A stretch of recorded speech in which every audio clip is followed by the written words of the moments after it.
Zoom meeting hari ini. Saya ucapkan selamat datang juga untuk Bapak Ibu yang mungkin baru pertama kali join di Zoom meeting RO Mendengar episode 7 kali ini. Nah, gimana nih rasanya di rumah setelah mendengar pengumuman bahwa PPKM diperpanjang lagi sampai 30 Agustus. Harapannya semoga Bapak Ibu tetap semangat dan tetap selalu menjaga protokol kesehatan.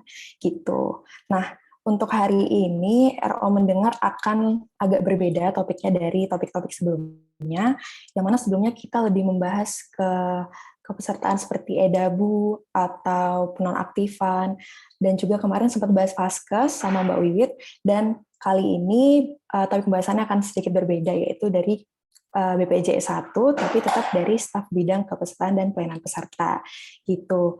Mungkin saya mau perkenalan dulu dari Bapak Ibu. Sebelumnya mungkin ada yang belum pernah bertemu saya gitu. Saya Bella, adalah Relationship Officer dari bidang P4 BPJS Kesehatan, dan saya akan memandu RO Mendengar episode 7 kali ini selama 1 jam ke depan. Dan saya di sini juga tidak sendiri, ada rekan saya yang akan menjadi narasumber hari ini, yaitu ada Mas Alam. Halo Mas Alam. Halo, selamat siang. Selamat siang. Nah, nanti di sini Mas Alam yang akan memberikan materi, sosialisasi materi terkait BPJS 1 gitu. Nah, sebelumnya ini saya juga mau kasih informasi bahwa selama pandemi mungkin kami belum mengadakan sosialisasi lagi secara langsung atau tatap muka yang sebelumnya rutin dilaksanakan oleh bidang P4. Maka tanpa mengurangi rasa hormat, kami mengadakan RO Mendengar yang dilaksanakan setiap hari Rabu pukul 11 hingga pukul 12 gitu. Mungkin karena waktunya sudah lewat dari jam 11, akan saya langsung mulai aja mengundang untuk Mas Alam. Mas Alam mungkin boleh perkenalan singkat dulu nih terkait sekarang ini posisinya sebagai staf di bidang apa, dan juga job desk-nya apa gitu. Dan nanti boleh cerita sedikit-sedikit tentang BPJS 1 gitu. Monggo Mas Alam boleh cerita-cerita dulu dikit. Oke, terima kasih Bella untuk kesempatannya. Sebelumnya selamat siang Bapak Ibu sekalian. Assalamualaikum warahmatullahi wabarakatuh. Sebelumnya di sini saya memperkenalkan diri terlebih dahulu. Saya Muhammad Alamsa sebagai petugas staf BPJS 1 atau yang lebih disebut dengan staf penanganan pengaduan peserta di rumah sakit. Mungkin hari ini materi kita akan membahas sedikit tentang apa itu BPJS 1 yang ada di BPJS Kesehatan. Mungkin Bapak Ibu sekalian nanti banyak pertanyaan atau yang memang seputar karyawannya mungkin sering kejadian di rumah sakit, itu nanti bisa disampaikan ke kita. Nanti kita bahas di sesi tanya jawab. Benar-benar. Thank you Mas Alam. Dan saya Oke. mau mengingatkan juga untuk Bapak Ibu sekalian, bisa cek di kolom chat, bisa mengisi link absensi untuk Bapak Ibu yang sudah hadir di room, supaya nanti juga mengisi ada form survei kepuasan dari materi yang disampaikan hari ini gitu. Nah, hari ini itu kita akan membahas topik terkait BPJS 1 yang akan disampaikan oleh Mas Alam. Mungkin Mas Alam bisa langsung share screen aja.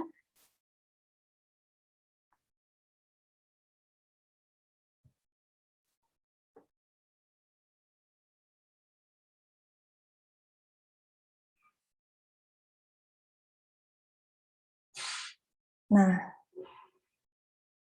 nanti untuk Bapak Ibu sekalian, sambil menyimak, bisa sambil santai-santai aja di rumah, sambil ngemil-ngemil juga nggak apa-apa. Yang penting tetap nyimak, dan nanti kami akan buka sesi pertanyaan di segmen 2 gitu. Setelah materi selesai disampaikan oleh Mas Alam, Bapak Ibu monggo boleh menyampaikan pertanyaan terkait topik hari ini gitu. Mungkin untuk yang malu-malu bisa lewat kolom chat, diketik aja pertanyaannya, atau nanti bisa open kamera, sebelumnya bisa reaction dengan fitur hands up gitu ya. Nanti akan saya panggil dan bisa langsung menyampaikan pertanyaan. Nah, tanpa buang-buang waktu lagi, mungkin langsung aja kita membahas materi tentang BPJS 1 hari ini gitu. Mas Alam sebelumnya mungkin boleh di layarnya boleh di-full-kan aja.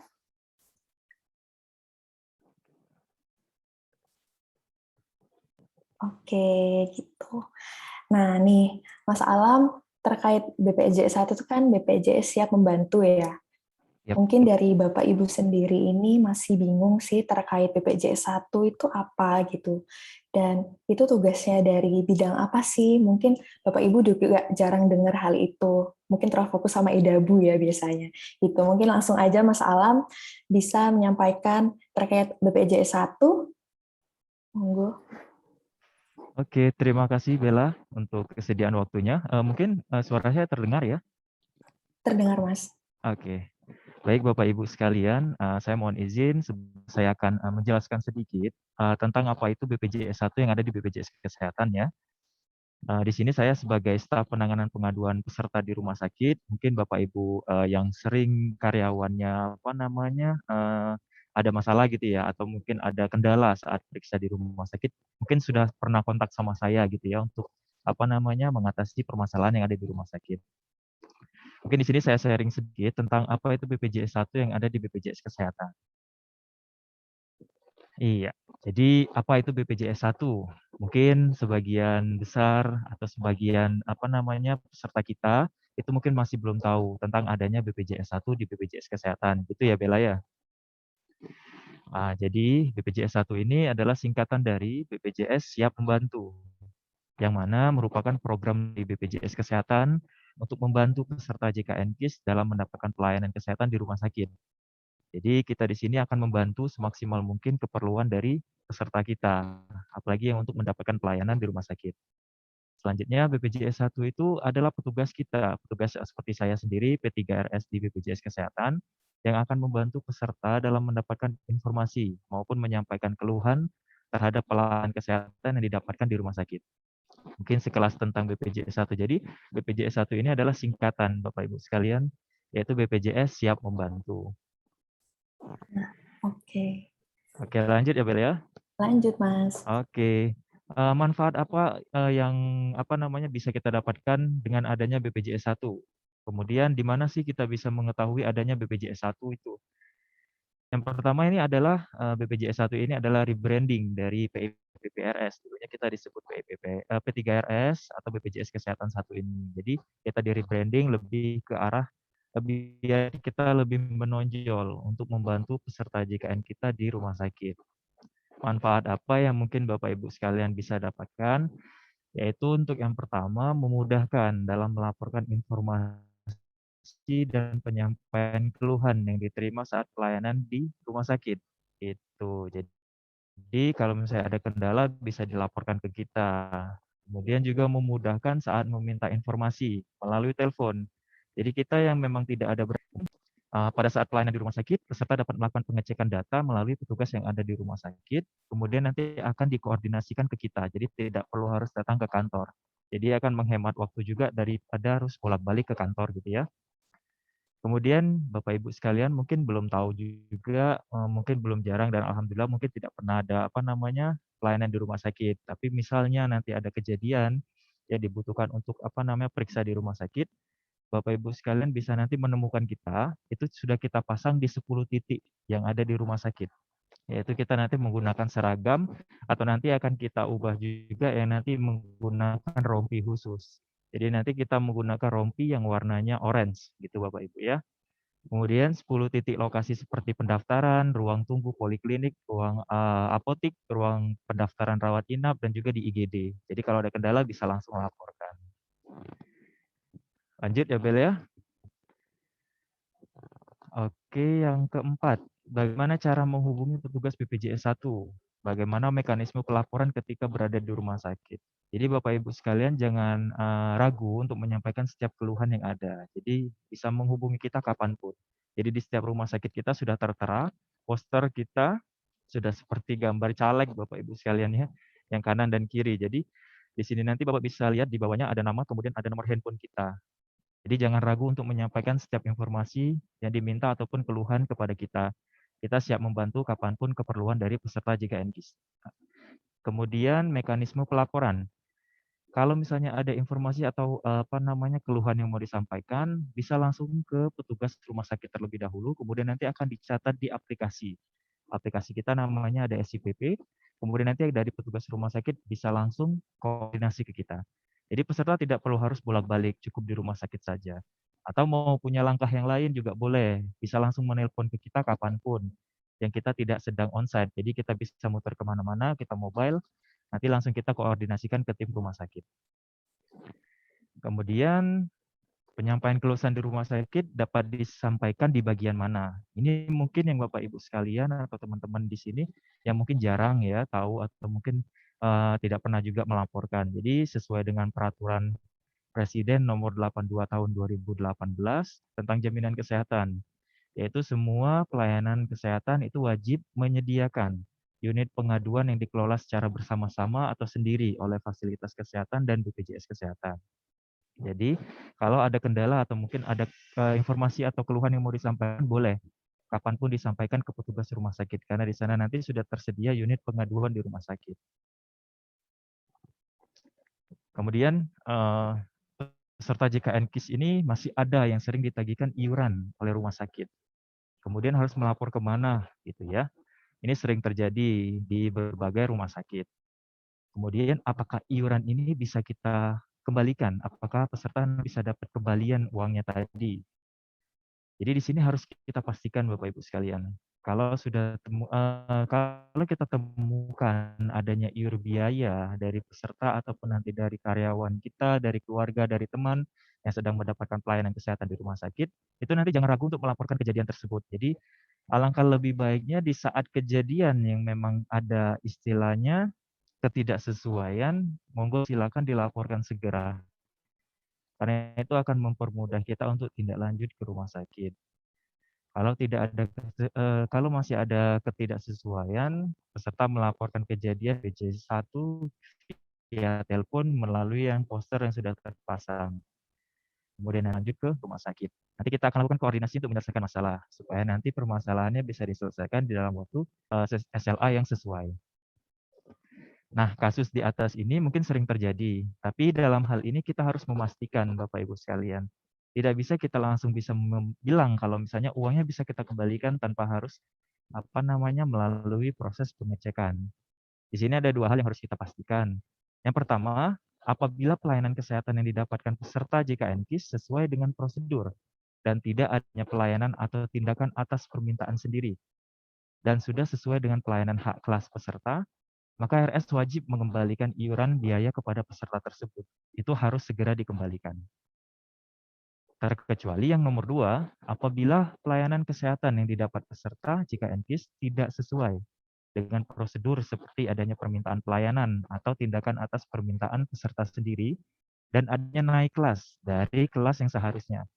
Maka di sini nanti akan ada selisih biaya. Maka petugas RS dapat mengkonfirmasi ulang ke peserta untuk ditindaklanjuti. Jika keluhan baru dilaporkan setelah kejadian dan peserta sudah tidak berada di rumah sakit nih, ini yang sering terjadi di lapangan. Bagaimana proses pelaporan keluhan tersebut? Apakah bisa melalui aplikasi untuk melaporkan keluhan? Ya, jawabannya adalah bisa. Jadi kapanpun ada keluhan, baik itu saat kejadian maupun setelah kejadian, bisa dilaporkan segera ke kita. Nanti akan kita bisa bantu untuk tindak lanjut. Keluhan yang terjadi, itu peserta menelpon kita kembali, menyampaikan keluhan yang terjadi dan akan segera kita tindak lanjut sesuai dengan respon penanganan yang sesuai. Kemudian tugas kita BPJS 1 akan menerima keluhan dari Bapak Ibu sekalian yang melaporkan dan akan memberikan formulir keluhan untuk dapat diisi oleh peserta sebagai eviden yang sesuai dengan pelaporan. Kemudian petugas BPJS 1 akan melakukan tindak lanjut dan menyampaikan kepada peserta untuk hasil dari konfirmasi. Nah, kemudian Bapak Ibu sekalian, mungkin semua sudah menggunakan aplikasi mobile JKN. Jadi pada menu mobile JKN ini, Bapak Ibu sekalian nanti dapat dicek di menu pengaduan atau informasi. Jadi bisa dilaporkan melalui aplikasi SIPP. Jangan pernah ragu untuk melaporkan setiap kejadian yang sekiranya tidak sesuai untuk mendapatkan pelayanan kesehatan Bapak Ibu sekalian.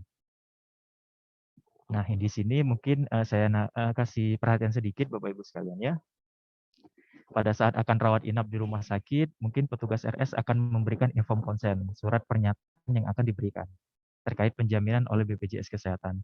Mungkin di sini dapat dibaca dan dipahami, kemudian baru bisa ditandatangani.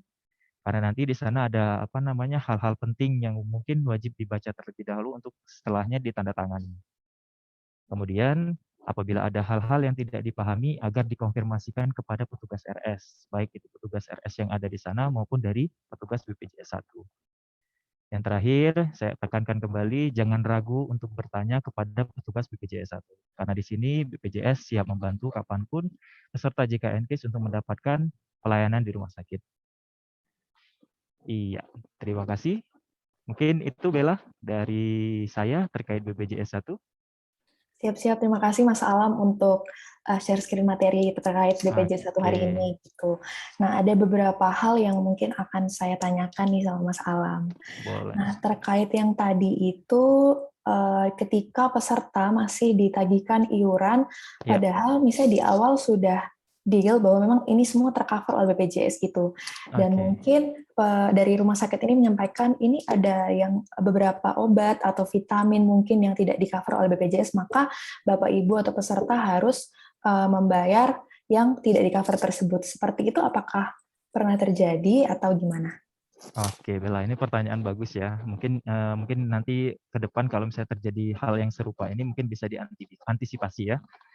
Jadi, Bel dan Bapak Ibu sekalian, kalau misalnya sudah disampaikan petugas RS bahwa semua sudah tercover oleh BPJS Kesehatan. Kemudian setelah pelayanan ternyata ada nih obat atau tindakan yang tidak adalah jika memang prosedur, kemudian tindakan pelayanan dan juga hak peserta itu hak kelasnya sudah sesuai, maka itu tidak ada iur biaya 0%, 0 rupiah sekalipun. Maksudnya Rp1 ya, Rp1 sekalipun tidak boleh ada yang namanya iur biaya. Kalau kejadian ini terjadi, itu dapat dikonfirmasi kembali ke petugas rumah sakit. Kenapa ada iur biaya? Permasalahannya di mana? Jadi mungkin ini nanti bisa menambah wawasan kita bersama juga. Jadi nanti kalau misalnya sudah terjadi, misalnya sudah disampaikan tercover semua oleh BPJS Kesehatan, berarti memang sudah semuanya kita cover. Ada obat yang harus bayar sendiri, itu bisa nanti dilaporkan ke rumah sakit. Kenapa obat ini tidak bisa di-cover? Sedangkan kita sudah sesuai dengan prosedur. Nanti kan itu akan ada yang namanya konsultasi dengan dokter. Kalau misalnya memang obat yang diresepkan tidak sesuai, atau mungkin disuruh bayar sendiri, itu bisa dilaporkan ke petugas rumah sakit untuk digantikan. Mungkin obatnya tidak sesuai dengan yang ada di Fornas atau mungkin yang ada di formularium nasional yang ada ini ya, yang sudah sesuai dengan Kemenkes. Itu nanti bisa dilaporkan untuk digantikan obatnya sesuai dengan yang ada di Fornas sehingga tidak ada yang namanya iuria. Begitu Bella. Oke, berarti kalau misalnya nih obat yang diinginkan atau vitamin yang Mm-mm. diresepkan itu uh, ada peserta mungkin yang saya mau yang obat yang lebih paten atau yang lebih Oke, ini gimana request gitu. Nah, tapi kan oke, ternyata di Formas itu kan tidak tercantum bahwa oke. obat tersebut di cover gitu. Berarti memang harus tetap mengeluarkan iuran biaya dari kantong pribadi atau gimana nih Mas Alam? Oke, benar Bel. Karena tadi kan sempat Bella singgung juga ada permintaan yang mau obat paten gitu ya. Ya. Berarti kan di sini sudah dianggap ketidaksesuaian prosedur. Karena Hmm. di sini tidak boleh adanya peserta itu meminta sendiri. Nah, kalau misalnya memang ada permintaan sendiri berupa obat atau tindakan, maka dianggapkan itu atas permintaan sendiri yang mana nanti tidak bisa kita cover juga. Karena memang semua tindakan medis ataupun dengan apa namanya obat dan lain-lain itu sudah sesuai dengan yang diresepkan oleh dokter yang ada di rumah sakit. Gitu, Bel. Iya, jadi Iya. emang beberapa peserta itu ada yang menanyakan gitu, Mas, kok obat yang ini nggak Mm-mm. di-cover, kok yang ini nggak di-cover. Ternyata memang beliau mungkin lupa bahwa pada saat awal itu request ke dokternya, dok boleh Iya, ini nggak? Ternyata dokternya oke, tapi tanpa memberitahu bahwa itu di luar dari yang Fornas. di-cover, ya dari Fornas gitu, Mas. Oke. Betul, Bel. Jadi nanti bisa dikonfirmasi ulang gitu ya.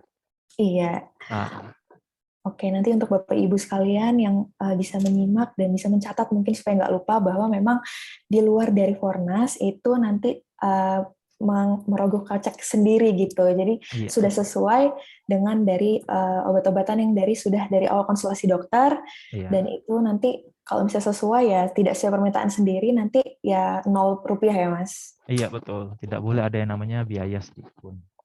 Oke, nah terus terkait keluhan nih Mas.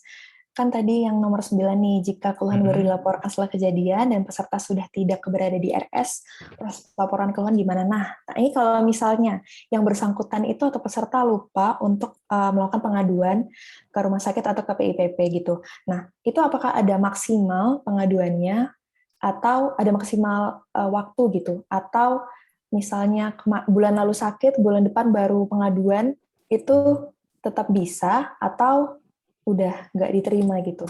Oke. Mungkin banyak kejadian ya, Bel ya. Kayaknya sering terjadi gitu ya, laporan-laporan.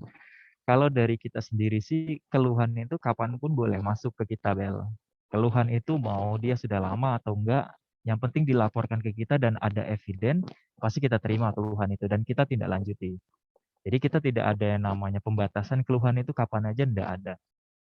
Yang kita maksimalin adalah proses untuk penyelesaian. Karena di sini kita dituntut untuk segera menyelesaikan semua keluhan yang masuk ke kita. Jadi peserta sudah 1 bulan lebih keluar dari rumah sakit baru melaporkan ke kita, tidak masalah dari kita. Akan kita tampung dan kita cross check ke rumah sakit. Namun yang masih perlu garis bawahi adalah proses untuk tindak lanjut dari kita. Itu yang perlu ada batasan waktu kayak gitu, Bel. Karena semaksimal mungkin kita segera bisa menyelesaikan semua keluhan supaya keluhan ini tidak makin panjang kayak gitu, Bel. Jadi segera mungkin selesai dan kita cut, udah selesai semua permasalahan selesai kayak gitu. Oke, jadi untuk Bapak Ibu kalau misalnya pernah mendapatkan kendala seperti ini, jangan lupa untuk menyiapkan evidensi. Iya, Mungkin betul. juga mengingat kronologisnya gimana gitu. Nanti bisa disampaikan aja ke PIPP. Dan untuk PIPP sendiri, untuk kontak personnya ada di poster-poster yang dipajang di rumah sakit ya, Mas? Iya, semua sudah terpajang, Bel. Di sana sudah terpasang semua foto kita ada di 10 titik. Jadi kalau misalnya memang masih bingung mencari, cukup yang seperti disampaikan tadi ada 10 titik yang bisa ditemui. Langsung aja di call ke kita, boleh ke petugas rumah sakit, boleh ke petugas BPJS Kesehatan 1. Nah, di luar dari melakukan pengaduan ke petugas BPJS 1 dan melalui Mas Alam sendiri sebagai staf PIPP, bisa melalui juga menyampaikan keluhan di Mobile JKN ya, Mas? Boleh, tentu boleh, Bel. Nah, jadi untuk Bapak Ibu sekalian yang belum sempat untuk download Mobile JKN, monggo segera download. Karena saat ini juga ke rumah sakit pun untuk berobat tidak perlu membawa kartu gitu. Bisa langsung tunjukkan aja kartu KIS digital yang ada di Mobile JKN. Sekarang udah serba mudah Bapak Ibu, jangan lupa memanfaatkan teknologi dengan baik. Gitu. Nah, Betul. terus pertanyaan apa lagi ya? Ini Mas, jadi beberapa BU juga kebingungan di grup badan usaha menanyakan nomor-nomor PIC rumah sakit.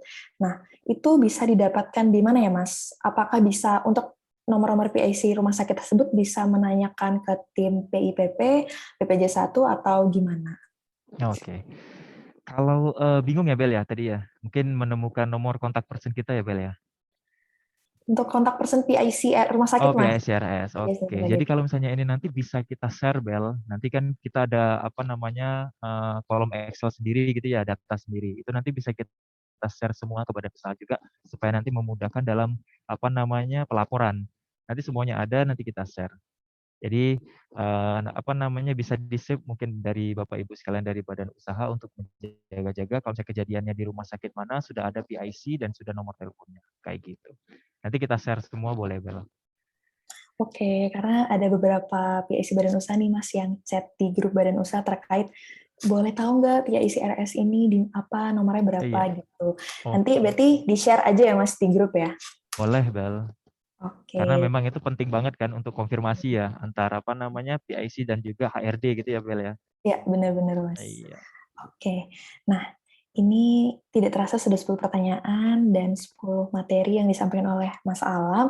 Mungkin untuk Bapak Ibu sekalian yang mau bertanya, monggo bisa di kolom chat kalau malu-malu atau bisa langsung aja open kamera dan langsung ngomong aja gitu. Kami mempersilahkan untuk Bapak Ibu sekalian. Silahkan. Jangan malu-malu Bapak Ibu nanti sesat di jalan. Justru ini pertanyaan penting semua nih. Saya tunggu nih dari Bapak Ibu sekalian nih. Bener-bener jangan sampai nanti Zoom-nya udah berakhir, tiba-tiba ada yang nanya di grup tuh Mas. Nah, Iya. gitu. Monggo Bapak Ibu ada yang mau bertanya? Ayo, ayo.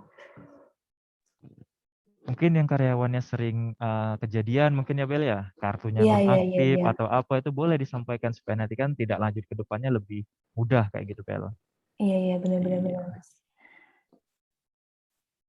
Nah, dan juga ada nih Mas, pernah ada kasus bahwa peserta itu membawa kartu, dan kartunya itu mungkin udah lama ya, dan tidak tahu kalau vaskesnya itu sudah mengalami perubahan, entah dari peserta, ini keluarga tambahan sih kasusnya, entah dari peserta atau anggota keluarga lain yang mengganti dan mencentang semuanya sehingga semuanya vaskesnya ikut terganti gitu. Kan itu di kartu belum dicetak ulang ya. Nah, Iya. itu sebaiknya memang untuk saat berobat itu membawa kartu KIS digital yang dari mobil JKN atau harus mengajukan cetak kartu yang baru lagi gitu, Mas. Karena ada kasus-kasus yang kayak ke klinik A, tapi ternyata ditolak. Padahal pada saat beliau baca di klinik yang sesuai, yang di kartu itu sudah sesuai dengan yang didatangi, ternyata diarahkan untuk ke klinik B gitu. Nah, itu sebaiknya terfokus aja sama KIS digital yang ada mobil JKN atau gimana tuh Mas? Oke. Mungkin sekarang kan lebih kepada digital semua ya Bel ya. Jadi kalau misalnya memang sudah bawa KIS digital dan sudah mungkin ada perubahan nih Bel. Sebelumnya itu mungkin Vaskes A gitu ya Bel ya. Kemudian ternyata di kartunya masih Vaskes A. Kemudian peserta ini sudah merasa kalau sudah berubah ke Vaskes B. Sedangkan kartunya masih tetap bawa yang kartu yang Vaskes A gitu ya. Ketika mau periksa ternyata kan ditunjukkan ini masih Vaskes A. Tunjukkan saja KIS digital enggak masalah. Karena sekarang kita semuanya KIS digital, KTP, Bainik ya, kita bisa ngecek di sistem juga, itu semuanya bisa kita untuk mendapatkan pelayanan asalkan datanya sesuai.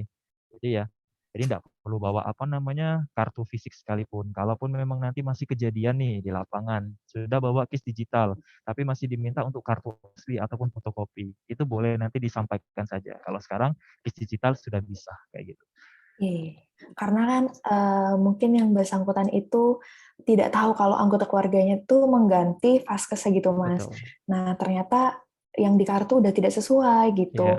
Jadi memang untuk meminimalisir bisa cek aja di mobil JKN ya, Mas. Karena kan Bisa. itu bisa ubah vaskes juga nanti dan update data peserta sendiri gitu.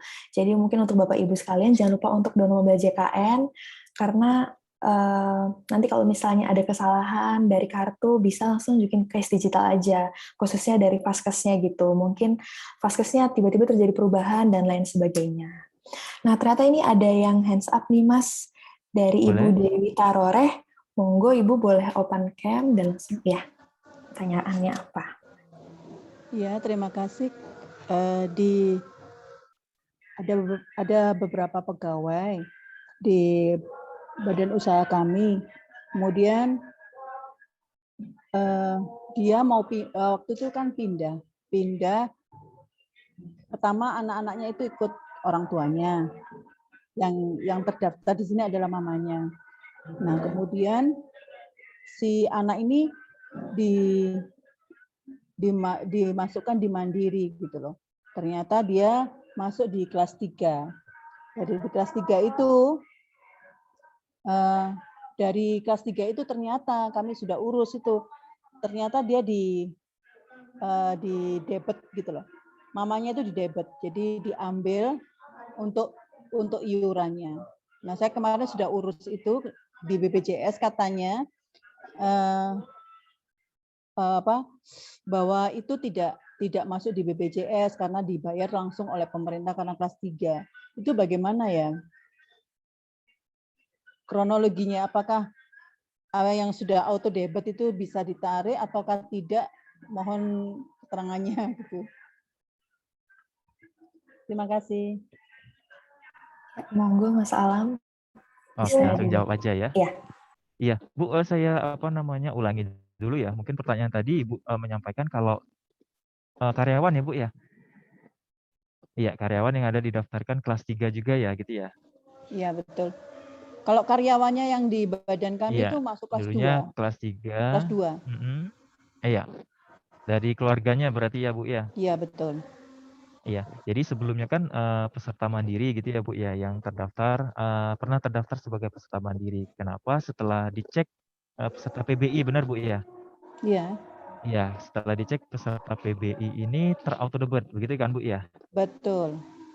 Iya, jadi gini Bu, karena memang mekanisme sebelumnya kan sudah terdaftar sebagai peserta mandiri nih Bu, yang anggota keluarganya. Kemudian kan mungkin sebelumnya memang sudah pernah mendaftarkan juga, kita wajib auto debit Ibu. Nah, ketika memang saat itu peserta mandiri ini tidak terauto debit atau mungkin ada tunggakan yang belum selesai atau mungkin ada keterlambatan pembayaran Bu, sehingga kartunya nonaktif. Nah, begitu kartunya ini sudah nonaktif, kita yang namanya di Malang ini kita ada yang namanya sistem peralihan dari pemerintah. Jadi bagi peserta yang memang sudah nonaktif ini dialihkan ikut yang namanya peserta yang dapat dari pemerintah ya Bu ya, PBI tadi. Nah, Mm-mm. kemudian setelah dialihkan menjadi PBI Bu, itu kan status untuk auto debitnya masih jalan, maksudnya masih aktif karena memang sebelumnya adalah peserta mandiri. Begitu ya Bu ya. Nah, kemudian ketika memang sudah saldo yang ada di rekeningnya tadi itu sudah ada atau tercukupi sebagai untuk pembayaran yang mandiri tadi, maka otomatis nanti akan terotomatis melakukan auto debit Ibu. Karena memang untuk pembayaran peserta mandiri tadi. Eh, Begitu. bukan mandiri ya, kami dari Advent, dari sekolah Advent. Kan yang ikut itu mamanya dulu, karena anaknya masih kecil-kecil. Mamanya Ya. ikut di badan usaha sekolah Advent. Hah? Lalu ketika anak itu sudah usianya sudah di kisaran 20 sekian itu sudah nggak bisa kan. Ya. Terus akhirnya dirujuk ke ini mandiri, Ya. gitu loh. Mandiri, kemudian ketiga anak ini yang satu sudah waktu itu barusan kerja, terus tinggal dua ini.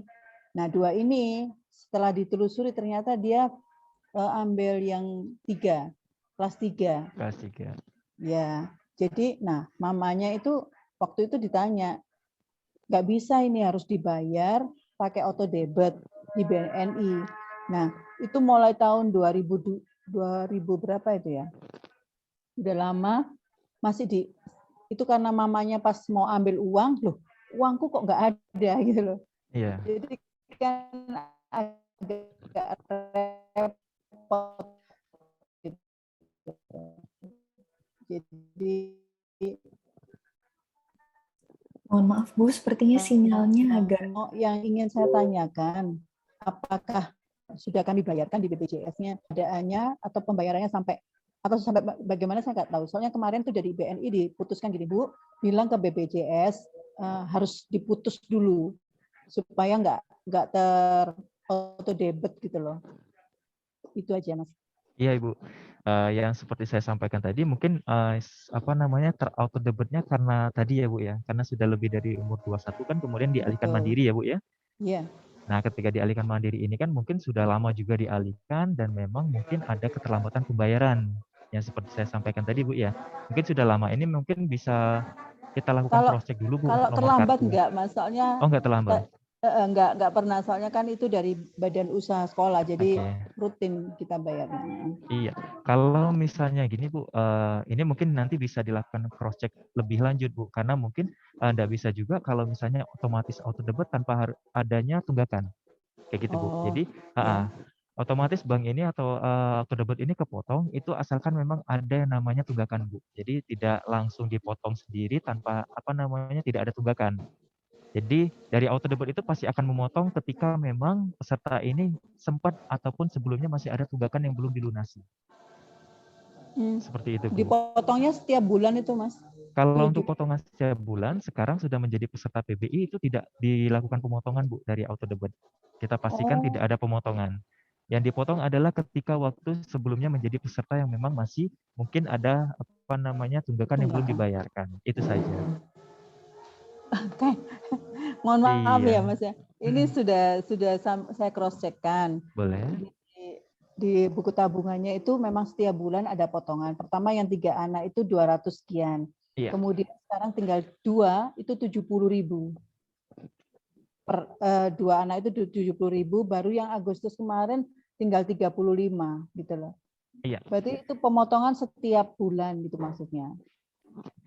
Jadi gini Bu, untuk pemotongan auto debit ini kan kita harus cross check lebih lanjut ya Bu ya. Apakah mungkin rekening yang dipakai ini tidak hanya di satu peserta? Itu yang menjadi perhatian kita juga. Takutnya mungkin ada kepakai di rekening yang lain karena nanti kita cross check-nya by nomor kartu, Bu. Enggak. Di Nggak ada ya, Bu BNI ya? enggak ada. Boleh Atas nanti nama mungkin nanti akan dilampirkan saja datanya atau apa, nanti kita bantu cross check ulang, Bu. Kayak gitu. baik. Iya, Nanti untuk Ibu Dewi bisa ini aja Ibu menghubungi RO-nya, nanti bisa kirim berkas yang supaya bisa kita cross check Iya. seperti NIK Siap. dan nomor kartu, nanti bisa dibantu sama RO-nya langsung ya Bu ya. Siap. Siap, oke. Baik, langsung lanjut lagi ke pertanyaan selanjutnya nih Mas. Tadi ada yang hands up deh kayaknya. Monggo tadi Ibu dari yayasan.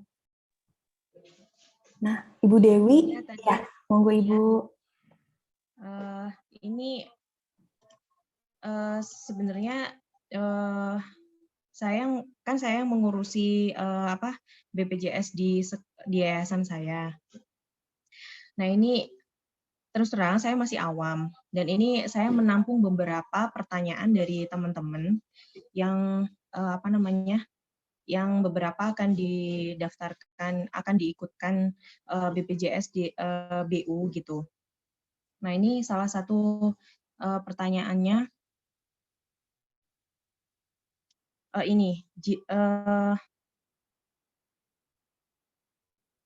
jika sebelumnya ikut BPJS Mandiri tetapi punya tunggakan, apakah tetap bisa ditarik ke badan usaha? Terus kemudian status tunggakannya bagaimana? Itu. Ini saya lanjut ke pertanyaan yang lainnya atau mau dijawab dulu? Mungkin satu persatu aja ya Bu ya. Itu baik. Baik. Mungkin Mas Alam dulu, nanti saya boleh menambahkan gitu. Oke, boleh, Bel. Terkait apakah dari segmen mandiri yang mempunyai tunggakan bisa dialihkan ke segmen PPU atau pekerja penerima upah gitu Mas. Dan untuk Oke. cek tagihannya sendiri itu gimana? Oke. Mungkin sebelumnya peserta mandiri ya, Bel ya, mau dialihkan ikut perusahaan gitu ya, yang masih ada tunggakan kayak gitu ya. Biasanya kalau di sistem kita, maksudnya untuk proses seperti ini pun, kalau misalnya memang mungkin nanti bisa ini ya, Bel ya, ditambahin kalau misalnya memang ada ini ya. Kalau peserta ini masih ada tunggakan, itu kan kalau di sistem nanti bisa dialihkan untuk dipindahkan menjadi peserta pegawai swasta, itu tagihannya tetap akan tidak hilang, Ibu. Jadi tagihannya tetap akan ada. Itu nanti kalau misalnya memang sudah menjadi peserta pegawai swasta dan ternyata peserta ini juga sudah resign gitu ya, atau mungkin sudah tidak bekerja lagi, nanti dialihkan lagi menjadi peserta mandiri. Itu nanti tagihannya akan muncul lagi. Kayak gitu. Jadi tagihan ini tidak hilang. Mungkin ditambahin, Bella?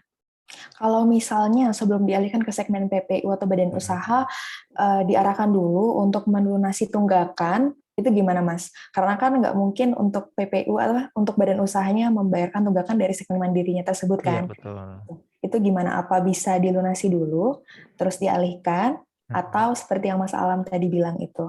Mungkin kalau lebih baiknya ya, Bel ya, itu dilunasi terlebih dahulu supaya nanti kan tidak ada tunggakan setelah mungkin menjadi peserta pegawai swasta. Karena kan nanti berisiko juga ketika memang peserta ini sudah ikut perusahaan nih. Gitu ya, kalau dari kita pribadi kan mungkin dibayarkan supaya nanti untuk menjadi peserta pegawai swasta sudah tidak ada yang namanya tanggungan gitu ya, Bel ya. Ketika nanti pun sudah nonaktif gitu ya, sudah nonaktif pesertanya, dialihkan nih menjadi peserta mandiri lagi mungkin untuk menjadi peserta mandiri. Jadi yang dibayar adalah selanjutnya saja, tidak akan terbaca yang sebelumnya mandiri yang menunggak tadi. Kayak gitu. Begitu Ibu Dewi. Berarti statusnya tetap bisa aktif ya, walaupun masih punya tunggakan dan ditarik ke segmen badan usaha begitu? Maksudnya status kepesertaannya, walaupun dia masih punya tunggakan di BPJS Mandiri, setelah dikasih ke badan usaha, statusnya baru, maksudnya statusnya akan tetap bisa aktif gitu ya? Kalaupun seperti yang disampaikan tadi Bu, mungkin nanti kan akan muncul apa ya, istilahnya itu ada kayak seperti penanggung jawab gitu ya Bu ya. Ketika memang dialihkan menjadi peserta mandiri, pegawai swasta, apakah memang perusahaan bersedia untuk menanggung sisa yang sebelumnya mandiri tadi. Itu nanti kan ada istilahnya kayak inform consent gitu Bu, istilahnya kalau dari sistemnya. Apakah memang penanggung dari perusahaan ini bersedia untuk membayarkannya peserta mandiri tadi kayak gitu. Oh begitu, baik. Iya. Jadi memang kami menyarankan Ibu untuk solusinya bahwa menyelesaikan tunggakan Iya, dulu sebelum dialihkan ke segmen badan usaha. Karena jika memang masih ada tunggakan, takutnya ketika akan melakukan rawat inap gitu, nanti akan keluar ya Mas tagihannya. Jadi harus melunasi dulu, baru nanti akan ditangani gitu. Untuk menanggulangi hal-hal yang tidak diinginkan. Mungkin ada pertanyaan lagi, Bu Dewi, monggo. Ya, ada. Ini ketika misalkan ada pegawai yang resign gitu ya, mungkin ya. atas kemauan dia sendiri. Terus kemudian bagaimana dengan status kepesertaannya jika sebelumnya itu memang belum pernah ikut BPJS gitu kan ya. Terus apakah otomatis berubah menjadi peserta BPJS mandiri atau kepesertaannya itu akan nonaktif?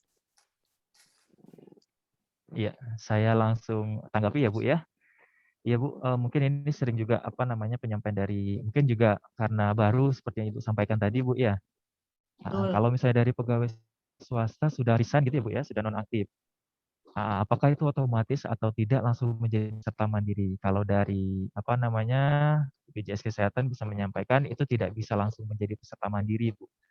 Karena kita tidak bisa merubah langsung peserta yang sudah nonaktif ini menjadi peserta mandiri tanpa adanya permintaan langsung dari peserta tersebut.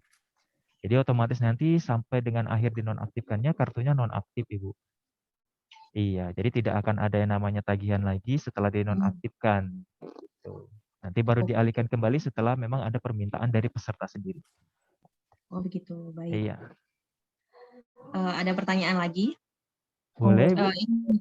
Jika dalam satu kakak, ini dalam satu kakak gitu kan ya, ada yang pesertanya ini adalah kepala keluarga. Kemudian maksudnya seorang suami gitu ya. Kemudian istrinya itu sudah terdaftar Jamkesda atau kepesertaannya sudah ditanggung sama APBN. Nah, ketika kepala keluarganya atau suaminya itu menjadi peserta di segmen badan usaha, apakah keluarga yang ditanggung APBN tadi akan otomatis ikut kepesertaannya ikut dengan suaminya atau masih tetap ditanggung APBN atau Jamkesda begitu? Oke, untuk Ya. kasus ini ketika istri dari peserta itu statusnya Jamkesda dan ketika peserta diinputkan di segmen badan usaha, apakah anggota keluarga yang sudah menerima bantuan dari negara diikutkan atau tidak. Nah, untuk kasus ini Ibu sebenarnya tidak, kecuali memang dari peserta menyuruh untuk ditambahkan aja ke segmen badan usaha. Karena mungkin salah satu alasannya seperti, kan kalau PBI ini otomatis kelas 3, iurannya 35.000. Nah, mungkin dari peserta ingin, Mbak tolong istri saya diinputkan ya, ditambahkan di segmen badan usaha, karena saya maunya di kelas 2 gitu. Jadi beberapa alasan mungkin bisa untuk ditarik ke segmen badan usaha. Tapi jika memang istri dari peserta atau anggota keluarga dari peserta memang nggak mau dipindahkan ke segmen badan usaha dan fine-fine aja sebagai PBID atau PBI APBN, itu tidak apa-apa dan tidak masalah. Gitu. Oke, berarti kalau misalkan dalam satu kakak itu ada 5 orang gitu ya, terus yang didaftarkan cuman 2 orang saja gitu, bisa berarti? Bisa Enggak. selama statusnya ketika dicek statusnya tidak penerima bantuan Ibu, karena kalau misalnya statusnya penerima bantuan maka harus menyatakan surat pengunduran diri dulu dari PBI lalu bisa ditarik ke segmen badan usaha gitu. Oh begitu. Enggak, maksudnya ini yang saya tanyakan jika dalam satu kakak itu kan ada 5 orang dan semuanya belum ditanggung sama negara gitu kan ya. Terus kemudian biasanya kan kalau yang diinputkan yang menjadi peserta itu adalah kepala keluarga, biasanya kalau dimutasi melalui edabu biasanya kan langsung otomatis satu keluarga itu langsung ikut gitu kan ya. Kalau ini misalkan yang mau diikutkan itu cuma 2 orang saja dalam satu kakak, gitu apa bisa gitu loh? Bisa Ibu, bisa. Dan untuk informasi bahwa saat ini sistem EDABU sudah terupdate lagi, dan seperti yang minggu lalu baru saja dibahas oleh Mbak Catherine, bahwa dalam penginputan peserta dan anggota keluarga sekarang dilakukan secara manual atau satu persatu begitu. Jadi di sini bisa diinputkan aja NIK atau nomor kartu jika sudah punya, gitu Ibu. Jadi nggak perlu khawatir kalau misalnya anggota keluarganya yang sisanya ini nggak mau diikutkan gitu, nggak apa-apa. Tapi mungkin ada alasannya kenapa satu anggota keluarga tidak mau diikutkan, padahal kan sudah menanggung 5 anggota keluarga gitu Ibu. Jadi sebaiknya diikutkan aja sih nggak apa-apa. Soalnya ada yang beralasan begini, karena kan kepala keluarganya ayahnya, yang jadi peserta keluarga itu kan anaknya, yang maksudnya beliaunya ini punya jangka panjang, maksudnya punya pemikiran jangka panjang itu ketika nanti mau menikah kan otomatis kakaknya kan akan pindah gitu loh. Nah jadi nanti yang akan didaftarkan itu adalah yang terdaftar di kakak barunya, bukan yang ada di kakak yang sebelumnya begitu. Gitu. Ya sebenarnya kalau misalnya didaftarkan dengan kondisi kakak yang saat ini itu tidak apa-apa Ibu. Nanti jika memang anak dari peserta sudah menikah dan pisah kakak, nanti bisa langsung mengirim aja email ke KCI Premi bahwa memang anak sudah jadi dinonaktifkan dan sudah pisah kakak gitu. Nanti akan langsung dinonaktifkan dari EDABU gitu Ibu. Jadi nggak perlu khawatir sih. Gitu. Mungkin ada pertanyaan lagi atau masih ada yang belum jelas Ibu Dewi? Satu lagi ini. Boleh, Bu. Ketika mengikuti kepesertaan BPJS itu sebenarnya bisa berhenti atau stop sewaktu-waktu atau tidak sih? Nah, monggo mungkin Mas Alam mau menjawab. Oke. Ibu tadi mungkin bisa nonaktif sewaktu-waktu gitu Ibu ya? Ini khusus untuk Iya, peserta betul. mandiri gitu Ibu ya? Iya, betul. Iya. Mungkin di sini kita mohon maaf sebelumnya Bu ya, mungkin kalau untuk peserta mandiri ini kan sudah tertera juga di Perpres sifat wajib ya Bu ya. Karena sistemnya nanti kan akan pembayaran tiap bulan gitu ya Bu ya. Jadi mohon maaf sebelumnya kalau untuk yang nonaktif itu hanya bisa itu khusus untuk peserta yang memang sudah mohon maaf meninggal Ibu dan juga memang yang berada di luar negeri seperti itu. Hanya 2 opsi ini saja yang bisa dinonaktifkan. Oh, Iya, begitu. iya. Baik. Karena sifat Baik, terima BPJS kasih Kesehatan banyak. sendiri sifatnya melekat seumur hidup ya Mas Alam ya? Iya, karena memang bersifat wajib juga, sudah tertera di Perpres kita kayak gitu ya. Sudah ada di Perpres. Itu ya Bu Dewi ya? Jadi Bu Dewi Baik, mungkin terima masih kasih ada banyak. pertanyaan yang belum jelas? Sudah. Baik. Baik, terima kasih Bu Dewi. Selanjutnya nih Mas, ada beberapa pertanyaan dari PIC Badan Usaha di kolom chat. Ini saya akan bacakan dari Pak Imam Hakim. Kasus salah detail profil ditolak, apa harus ngurus dulu atau bisa dilayani dulu jika pelayanan kesehatan lebih dipentingkan? Nah, mungkin ini salah detail profil dari kartu atau gimana nih? Mungkin Pak Imam atau mungkin Mas Alam sudah menangkap pertanyaannya? Kalau sejauh ini sih saya nangkepnya mungkin lebih detail kepada identitas ya Bel ya, kayaknya ya. Oke. Seperti yang tadi disampaikan, mungkin kesalahan sedikit pun mungkin dari data berupa identitas, kemudian tanggal lahir ataupun mungkin NIK, itu mungkin memang sering kejadian gitu ya Bel ya. Cuma kalau misalnya memang sudah mendapatkan pelayanan maksudnya pelayanan di rumah sakit, sudah datang dan sudah menunjukkan kartu, itu tidak perlu harus cross check, maksudnya datang ke kantor BPJS untuk pengaduan tidak perlu. Karena di sana nanti kan bisa dilaporkan juga ke petugas ya Bel ya. Karena di sana nanti kita melakukan double check. Jadi setiap petugas rumah sakit juga pasti akan melakukan double check. Kalau misalnya memang sudah berbeda sedikit, pasti nanti akan dimintakan KTP bisa ataupun nanti KK.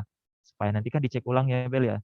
Nanti kan petugas akan melakukan koordinasi kita, apakah memang ini datanya sama, susunan keluarganya sama, nanti kita tidak lanjut dan kalaupun memang sedikit perbedaan itu tidak masalah. Yang penting yang kita pastikan adalah kartunya aktif, itu saja. Iya, yang Ya, memang nomor kartu KIS ini milik peserta tersebut kayak gitu. benar-benar. Nah, untuk Pak Imam Hakim, semoga jawabannya sudah jelas dan jangan khawatir gitu. Yang penting selama kartunya kepesertaan sifatnya aktif, maka nanti bisa langsung dilayani gitu. Iya. Oke, lanjut ke pertanyaan dari Ibu Ika Neni. Selamat siang, saya dari PT Sahabat Membangun Bersama mau menanyakan, kalau persalinan normal di rumah sakit menggunakan BPJS, itu apa memang harus masih bayar ya? Karena berdasarkan pengalaman pribadi, saya memang harus membayar 450.000. Kira-kira itu bagaimana Mas Alam? Nah, mungkin ini gimana nih Mas? Jadi ketika melakukan persalinan di rumah sakit, tapi kok masih dimintain lagi iuran sebesar 450.000. Apakah mungkin itu di luar dari Fornas yang di-cover BPJS atau gimana nih? Oke. Mungkin seperti yang tadi ya Bel ya, kayaknya lebih mengarah memang ada iur biaya ya, kalau dibaca dari kasusnya ini ya. Selagi memang maksudnya peserta ini lahiran normal dan sesuai indikasi, gitu ya Bel ya. Dan memang maksudnya sudah sesuai dengan alurnya, prosedur dan lain-lain, itu yang kita sampaikan tadi tidak ada yang namanya iur biaya, baik di FKTP, Vaskes pertama maupun di FKRTL atau yang di rumah sakit. Semua tidak ada yang namanya iur biaya. Nah, kasus seperti ini bisa nanti di cross check ataupun disampaikan ulang Bel, dikonfirmasi istilahnya ya. Pembayaran 450.000 ini untuk apa? Mungkin lebih kepada untuk istilahnya bahan-bahan non medis gitu ya, alat-alat non medis. Mungkin seperti kayak mohon maaf pampers untuk bayinya atau mungkin yang lain-lain persalinan lain-lain. Mungkin kan itu yang memang tidak ditanggung ya Bel ya. Mungkin nanti kan itu bisa di cross check ulang ke rumah sakit ataupun ke FKTP-nya atau ke bidan tempat lahirannya, tempat persalinan. Itu nanti yang tidak di cover itu yang seperti apa. Jadi kan nanti evidennya kuat. Kalaupun memang ada iur biaya yang memang bukan yang alat non medis alat-alat yang lain gitu ya Bel ya. Itu bisa dilaporkan yang seperti kita sampaikan tadi. Jangan ragu dilaporkan lewat aplikasi SCPD Mobile aplikasi Mobile JKN juga boleh. Gitu. Benar-benar. Nah, ini untuk Ibu Ika, mungkin nanti bisa menyiapkan eviden dan juga memastikan dulu nih kronologisnya kenapa harus membayar sebesar 450.000. Apakah seperti yang disebutkan oleh Mas Alam tadi, bahwa memang di luar dari non-medis atau gimana? Iya. Gitu. Oke, terima kasih Mas Alam. Lanjut Oke. lagi ke pertanyaan ketiga di kolom chat, ada Pak Angga Prayugo dari PT Cipta Sandi Dharma Dharma. Selamat siang, saya dari PT Cipta Sandi Dharma. Terkait penambahan anggota keluarga melalui aplikasi eDabu untuk saat ini kok agak sulit. Pada saat kita input data selalu gagal, padahal KK dan akte terbaru sudah diaktifasi atau divalidasi dari Dispenduk. Ini gimana nih Mas, ini ketika mau input data di eDabu tapi selalu gagal gitu. Nah, mungkin dari saya dulu. Mungkin dari ketika menginputkan peserta, keterangannya apa gitu, yang gagalnya itu karena apa. Mungkin nanti bisa di-screenshot-kan dan langsung dihubungin aja ke RO. Nah, tapi kalau kasus-kasus seperti ini nih, biasanya karena apa sih, Mas? Kenapa kok sudah, padahal kakaknya sudah divalidasi di Spenduk, sudah online juga, terbaru juga, tapi ketika mau input data ada kendala seperti ini gitu. Mungkin lebih ke ini ya Bel ya, kalau misalnya memang terkendala ini mungkin sudah validasi ataupun sudah kakak terbaru nih. Tapi ada beberapa kasus yang memang bisa jadi kakak atau NIK-nya ini belum online Bel. Karena kan semua data kita kemarin ngambil dari Dukcapil gitu ya Bel ya. Jadi semua data yang memang sudah online di Dukcapil akan bisa kayak gitu ya. Tapi kalau untuk pun memang permasalahan ini memang kalau misalnya sering terjadi atau memang sering gagal ya Bel ya. Kan untuk yang HRD juga bisa mengirim email gitu ya Bel ya. Jadi kan bisa nanti juga tanya ke teman-teman RO gitu ya. Kalau misalnya kendala seperti ini bagaimana, itu nanti bisa dibantu juga ataupun nanti di-emailkan ke kita kendala seperti apa. Kayak gitu. Mungkin lebih kepada yang seperti saya sampaikan tadi, Dukcapilnya yang belum online email, walaupun kakaknya sudah terbaru 2021 misalnya bulan berapa, tapi belum di-online kan nih di sistem Dukcapilnya. Itu kan masih juga belum bisa kebaca di sistem untuk eDabu. Ataupun memang kalau misalnya memang masih terjadi yang seperti hal sudah di-online kan tapi masih belum bisa kayak gitu Bel. Mungkin bisa dilaporkan lewat email kali ya Bel ya, supaya nanti kan kita juga bisa bantu kayak gitu ya. Nah, ini untuk Bapak Ibu sekalian, kalau misalnya ketika melakukan input data dan ada kendala, monggo langsung aja kontak RO masing-masing dan menanyakan gitu. Biasanya nanti kalau memang sudah tidak bisa ditambahkan melalui eDabu, monggo bisa mengisi kolom 37 atau form 37 dan nanti bisa dikirimkan ke email KC Premi gitu. Jadi jangan malu-malu untuk langsung tanya ke RO aja Bapak Ibu kalau memang ada kendala terkait input data melalui eDabu. Gitu. Baik. Untuk pertanyaan terakhir di kolom chat nih Mas, mengingat waktu kita sudah sebentar lagi pukul 12 nih, nggak kerasa. Oke. Ini dari Ibu Fauziah, BPR Trikarya Waranugraha. Saya mau tanya kalau mau menonaktifkan peserta tambahan, apakah kita harus membuat surat pernyataan seperti yang disyaratkan untuk menonaktifkan peserta BPJS? Baik, akan saya coba untuk membantu menjawab. Nah, untuk terkait peserta tambahan yang ingin dinonaktifkan ini kan kalau melalui EDABU itu pilihannya hanya meninggal ya Mas ya. Nah, untuk peserta tambahan, nah itu berarti langsung kirim email aja ke KC Premi untuk dinonaktifkan, nanti dari bagian pesertaan akan membantu untuk menonaktifkan. Begitu ya Mas? Ya, betul Bel. Jadi nanti kan ada surat istilahnya memang pernyataan dari perusahaan ya. Ya. Untuk menerima 1% ya keluarga tambahan. Itu nanti bisa di-emailkan juga, pasti nanti di bidang kita juga nanti kan selalu koordinasi. Jadi nanti dari tim RO atau ini nanti kan melaporkan kita juga, nanti kita bantu untuk penonaktifan kayak gitu. Iya, makasih Mas. Ya, nanti untuk Ibu Fauziah terkait surat pernyataan, iya betul, nanti bisa dibuat aja sambil dikonsultasikan sama RO-nya, ini kenapa dinonaktifkannya, alasannya apa, nanti kemudian akan dibantu untuk mengirimkan berkas dan berkas evidensi ke KC Premi untuk dibantu penonaktifannya, supaya di bulan selanjutnya itu iurannya tidak keluar lagi gitu. Nah, terkait untuk penonaktifan sendiri, untuk peserta, jangan lupa setiap bulannya maksimal tanggal 20. Melebihi tanggal 20, maka baru akan diproses bulan selanjutnya, dan baru akan nonaktif di 2 bulan selanjutnya. Dan untuk berkasnya sendiri, H+2 maksimal setelah menonaktifkan di EDABU. Jadi ketika Bapak Ibu melakukan penonaktifan di tanggal 10 misalnya, maka maksimal tanggal 12 itu berkas sudah harus dikirimkan ke email pendaftaran PPU gitu. Nah, udah nggak kerasa banyak lu juga pertanyaan hari ini, Mas. Iya, luar biasa ya Bel ya. Luar biasa nih. Benar-benar Bapak Ibu hari ini sangat aktif gitu. Nah, mungkin ada satu pertanyaan lagi yang mau ditanyakan. Kalau nggak ada, akan saya tutup nih, mengingat waktu sudah pukul 12 siang gitu. Oh iya, sebelum kita menutup acara hari ini, mungkin kita bisa foto bersama. Monggo untuk Bapak Ibu bisa menyalakan dulu kameranya supaya kita bisa foto bersama nih. Sebelum-sebelumnya lupa foto bersama soalnya. Ini kali ini harus diabadikan gitu. Oke. Halo Pak Roy. Pak Roy mungkin ada beberapa 1-2 patah kata yang disampaikan gitu Pak Roy. Cukup. Udah istimewa kok. Saya hanya monitor aja. Lanjut Mbak Bella. Oke Bapak Ibu, masih ditunggu. Mungkin yang belum menyalakan kamera, monggo jangan malu-malu. Walaupun di rumah aja nggak apa-apa.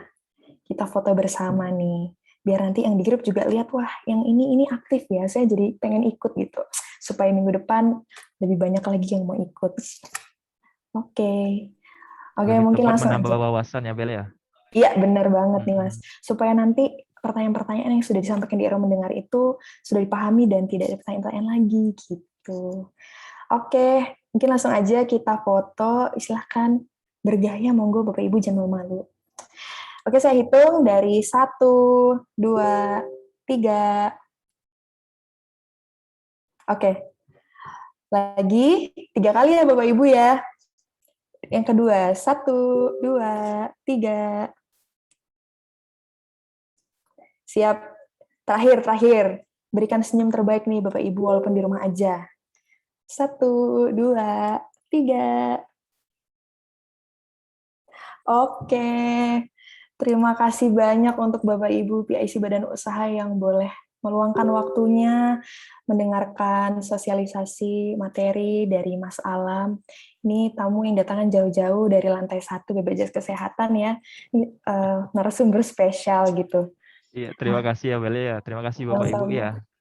Terima kasih ya Mas Alam ya untuk materinya. Semoga nggak kapok lagi untuk jika bulan depan atau bulan selanjutnya diajak lagi untuk menyampaikan materi. Kapanpun kita akan siap. Siap. Oke, ini karena mengingat waktu sudah melewati pukul 12, mungkin akan saya tutup aja. Sebelumnya saya mengucapkan terima kasih kepada Bapak Ibu atas atensinya boleh menghadiri Zoom meeting hari ini.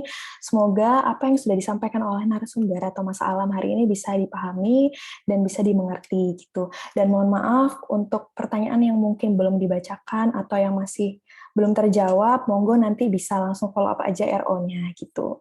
Nah, saya juga sebagai pembawa acara hari ini, mohon maaf sebesar-besarnya jika melalui perkataan atau perbuatan ada kesalahan. Dan terima kasih juga untuk Mas Alam. Semoga nanti untuk Bapak Ibu bisa ikut lagi bisa join lagi di acara RO Mendengar Jilid 8 atau yang ke-8 di minggu depan, setiap hari Rabu jam 11 sampai jam 12 siang. Baik, saya pamit undur diri. Terima kasih banyak. Assalamualaikum warahmatullahi wabarakatuh. Selamat siang dan sampai jumpa lagi. Terima kasih.